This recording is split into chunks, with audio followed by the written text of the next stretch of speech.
اللہ کا فرشتوں کی مجلس میں حضور کی ثنا کرنا یہ درود ہے، حضور کی مدح فرمانا، محبوب کی شانوں کو بیان فرمانا۔ یہ صحیح بخاری میں صلاۃ کا ترجمہ حضرت ابو العالیہ رضی اللہ تعالی عنہ سے کیا گیا ہے۔ تو پھر درود کا مفہوم بہت وسیع ہے، حضور کی مدح و توصیف، حضور کے حسن کا بیان، حضور کے خصائل کا عنوان، آقا کریم کے شمائل کا تذکرہ، حضور علیہ السلام کے فضائل کی باتیں، حضور کی عظمتوں کا عنوان، یہ سب کچھ درود کے زمرے میں آتا ہے۔ اور پھر ساتھ صیغہ بھی درود کا ہو اور اس میں شانیں بھی حضور کی ہوں، جس طرح درود تاج میں ہے، تو اس میں حضور پر درود بھی بھیجا گیا اور ساتھ حضور کی عظمتوں کو بھی بیان کیا گیا۔ تو یہ ایک خوبصورت گلدستہ بن گیا۔ درود شریف کے جو مفاہیم بیان کیے گئے ہیں ان سب مفاہیم کو یہ اپنے جلو میں لیے ہوئے ہے یہ درود۔ تو کثرت کے ساتھ حضور علیہ السلام پر درود پڑھنے کی تلقین فرمائی گئی۔ حضرت ابی بن کعب رضی اللہ تعالیٰ عنہ فرماتے ہیں کہ آقا کریم نے ترغیب دی درود شریف پڑھنے کی، باقی امور اور عبادت، ذکر فکر تو میں نے عرض کی، ارشاد فرمائے کہ میں آپ پر کس مقدار میں درود پڑھوں، کتنا وقت، کتنا درود پڑھوں؟ تو آقا کریم نے فرمایا ماشیتا، جتنا تم چاہو۔ فرماتے ہیں میں نے کہا میں چوتھا حصہ درود پڑھوں گا، باقی 3 حصے دیگر عبادات اور دیگر وظائف اذکار بجا لاؤں گا۔ فرمایا جس طرح تم چاہو، جو تمہاری مرضی، لیکن اگر درود کی مقدار کو بڑھا دو تو تمہارے لیے بہتر ہوگا۔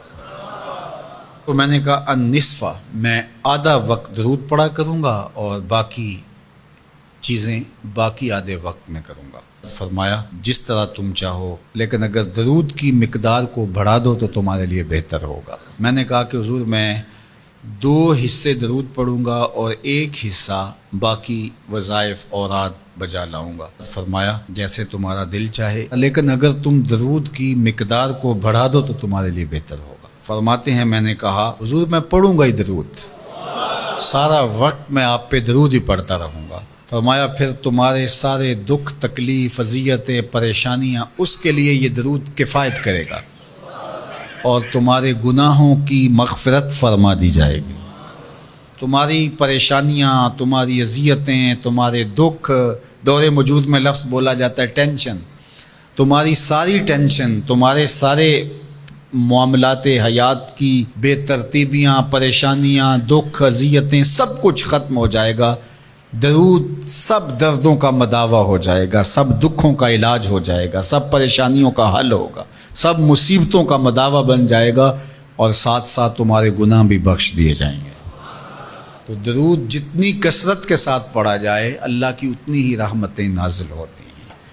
تو باقی وظیفے، باقی اوراد وہ بھی فضل و شرف والے ہیں، لیکن حضور نے فرمایا کہ پھر تمہارے لیے درود ہی کافی ہو جائے گا۔ اللہ اکبر۔ فرمایا جو میرے اوپر 1 مرتبہ درود بھیجتا ہے اللہ اس پر 10 رحمتوں کا نزول فرماتا ہے۔ اور ایک حدیث میں آیا جو 1 مرتبہ میرے اوپر درود بھیجتا ہے اللہ اس کے 10 گناہ معاف کرتا ہے، 10 درجے بلند کرتا ہے اور 10 رحمتوں کا نزول فرماتا ہے۔ تو درود پڑھا حضور پہ کام اپنا بن رہا ہے۔ تو درود پڑھنے سے انسان کا باطن سنورتا ہے، اندر پاکیزگی نصیب ہوتی ہے، گناہ دھلتے ہیں، عیب دھلتے ہیں، پریشانیاں ختم ہوتی ہیں، مصیبتیں، آلام، مصائب، دکھ، ٹینشن، پریشانی جو کچھ بھی ہے یہ ختم ہوتا ہے، اور درود پرسکون بنا دیتا ہے انسان کو۔ راحت بخش ہے وظیفہ، سرور انگیز ہے یہ وظیفہ، نور بیز ہے یہ وظیفہ، ماحول میں شگفتگی پیدا کر دیتا ہے۔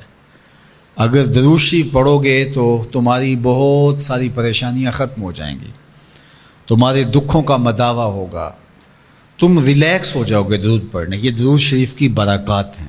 1 مرتبہ درود پڑھنے سے 10 رحمتیں نازل ہوتی ہیں، اور جو بار بار حضور پہ درود پڑھتا ہے تو بتاؤ کہ کتنا بڑا ذخیرہ رحمتوں کا اس کے اطراف میں پھیل گیا۔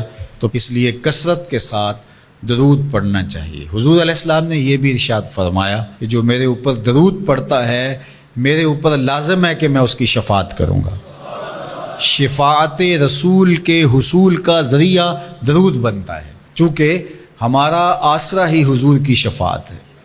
وہ دامن شفاعت کھولیں گے تو ہم گناہ گاروں کا کام بنے گا، اور وہ نصیب کیسے ہوگی حضور علیہ السلام کی شفاعت؟ کثرت درود سے۔ یہ بھی ارشاد فرمایا آقا کریم نے، قیامت کے دن میرے سب سے زیادہ قریب وہ ہوگا جو کثرت کے ساتھ میرے اوپر درود پڑھنے والا ہو۔ تو حضور کی قربت کا ذریعہ بھی درود ہے۔ کون سا مومن ہوگا جس کو حضور کے دیدار کا شوق نہیں ہے؟ کثرت درود کی برکت یہ ہے کہ حضور کا دیدار نصیب ہوتا ہے۔ حضور کا دیدار نصیب ہو جائے تو بتاؤ اور کیا چاہیے۔